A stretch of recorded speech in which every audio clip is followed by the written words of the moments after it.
Halo, Aga Kareba, Baji-Bajiji. Saatnya Anda menyimak berita Makassar. Bersama saya, Rama Aditya Domas. Sejumlah berita menarik akan kami sajikan untuk Anda. Berikut tiga berita utama hari ini. Truk masuk jurang sedalam 50 meter di Maros. Sopir truk tewas saat melompat menyelamatkan diri. Tolak kenaikan iuran pengelolaan lingkungan, sejumlah warga di perumahan elit di Maros mengajukan protes ke kantor pengembang properti. Usai menunggu 6 tahun, seorang wanita berumur 102 tahun di Parepare dijadwalkan berangkat haji pertengahan Juni mendatang.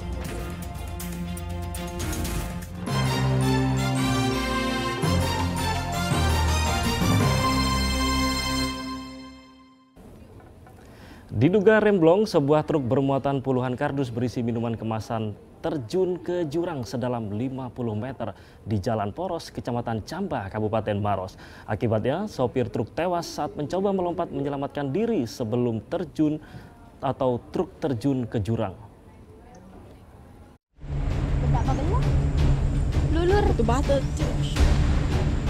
Sebuah truk bermuatan ratusan kardus berisi minuman kemasan terjun ke jurang sedalam 50 meter di Kelurahan Mario Pulana, Kecamatan Camba, Kabupaten Maros. Kondisi truk tampak rusak parah, sementara muatan truk berserakan di jurang. Sedangkan sang supir Muhammad Jabar ditemukan dalam kondisi sudah tak bernyawa tergeletak di depan pagar rumah warga yang jaraknya sekitar 50 meter dari lokasi truk masuk jurang. Kecelakaan tunggal ini berawal saat truk bermuatan puluhan kardus berisi minuman kemasan bergerak dari arah kota Maros menuju ke Kabupaten Bone. Namun saat tiba di lokasi, kondisi truk tiba-tiba lepas kendali, diduga akibat remblong saat berada di jalur menurun dan menikung. Sopir yang panik mencoba menyelamatkan diri dengan cara melompat dari mobil. Naasnya bukannya selamat, kepala sang sopir yang terbentur ke aspal ini mengakibatkan meninggal sebelum mendapatkan perawatan di rumah sakit.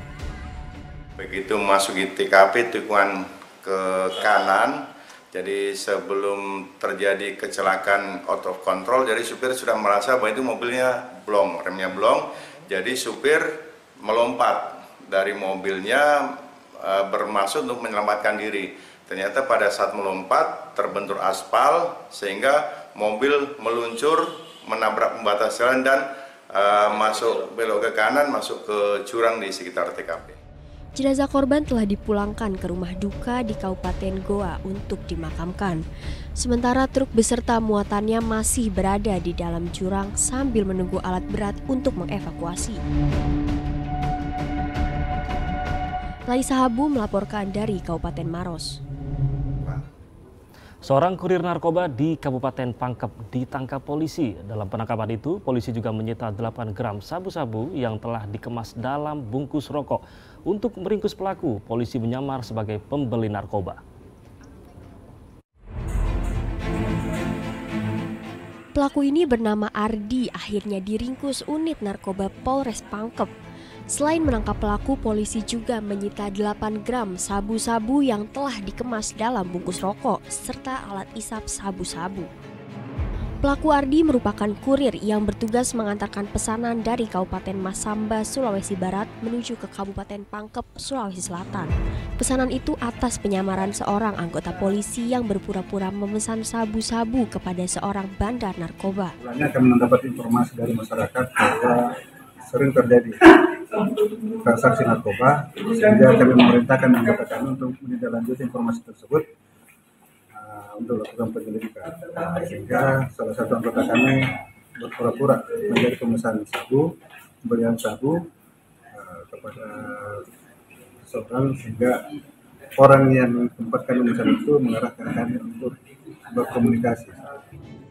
Hingga kini polisi masih terus mengejar bandar narkoba. Polisi juga masih melakukan pengembangan kasus ini guna mengungkap jaringan sabu-sabu yang diduga lintas provinsi itu.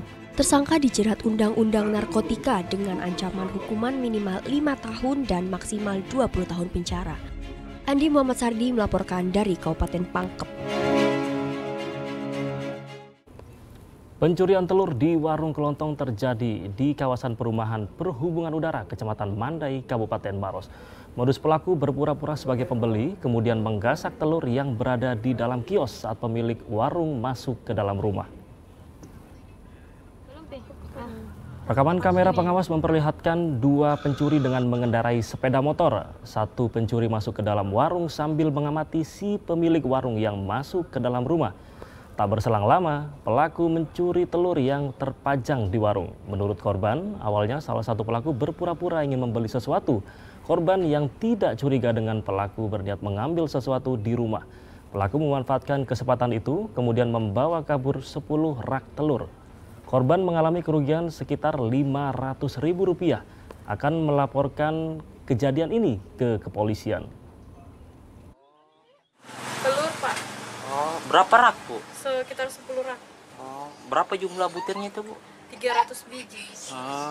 Itu berapa orang, Bu, kalau dia ada CCTV? 2 orang itu, Pak.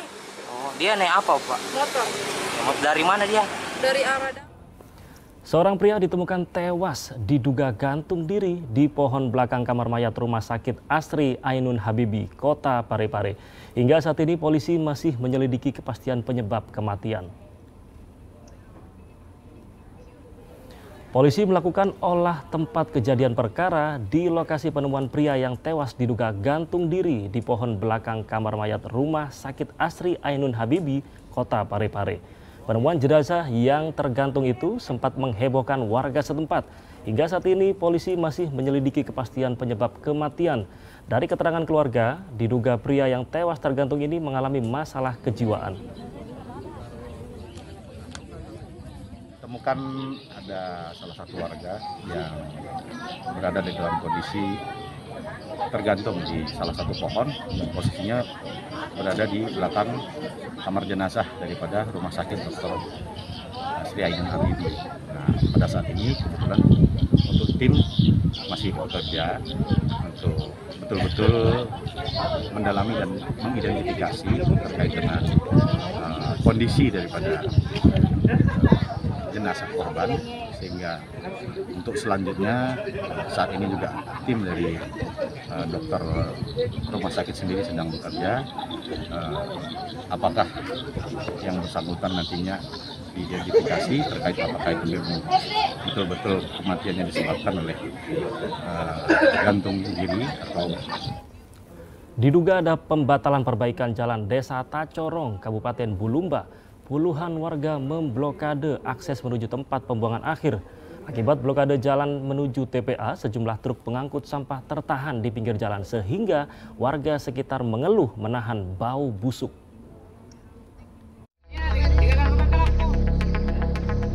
Puluhan warga dari Aliansi Pemuda dan Masyarakat Desa Tacorong, Kabupaten Bulukumba memblokade akses jalan ke tempat pembangunan akhir atau TPA hingga menghadang truk sampah. Aksi unjuk rasa dipicu dugaan pembatalan perbaikan jalan Desa Tacorong. Padahal sebelumnya pemerintah Kabupaten Bulukumba menjanjikan perbaikan jalan rusak. Bahkan menurut warga setempat, jalan ini sudah 21 tahun tidak pernah diperbaiki. Daerah ini merupakan akses utama warga Desa Tacorong yang menjadi jalur menuju TPA. Setiap hari truk sampah melewati jalan itu membawa sampah masyarakat Bulukumba. Kami dari Aliansi Pemuda dan Masyarakat Desa Tacorong itu melakukan aksi unjuk rasa, yaitu aksi penutupan jalan, sehingga pemerintah Kabupaten Bulukumba maupun DPRD itu tidak tinggal diam melihat aksi kami. Diketahui bahwa di Desa Tacorong adalah salah satu desa yang ada di Kabupaten Bulukumba yang memiliki jalan yang rusak, bahkan serusak-rusaknya yang paling rusak. Hari ini jalanan yang ada di Desa Tacorong itu sudah puluhan tahun, bahkan belasan tahun itu sudah rusak. Tidak pernah ada perbaikan. Ya, tidak pernah ada perbaikan. Bahkan di tahun 2023 ini sudah dijanjikan akan ada perbaikan jalan, akan tetapi malah digeser oleh pemerintah Kabupaten Bulukumba. Akibat blokade jalan menuju TPA, sejumlah truk pengangkut sampah tertahan di pinggir jalan, sehingga warga sekitar mengeluh menahan bau busuk. Warga bakal melanjutkan blokade jalan hingga tuntutan perbaikan jalan terpenuhi. Andi Muhammad Sardi melaporkan dari Kabupaten Bulukumba. Tolak kenaikan iuran pengelolaan lingkungan, sejumlah warga perumahan elit di Maros mengajukan protes ke kantor pengembangan properti. Mereka juga mengeluhkan banyak fasilitas tidak beres sehingga berdampak pada ketidaknyamanan penghuni perumahan. Salah satunya kelayakan pengelolaan air bersih.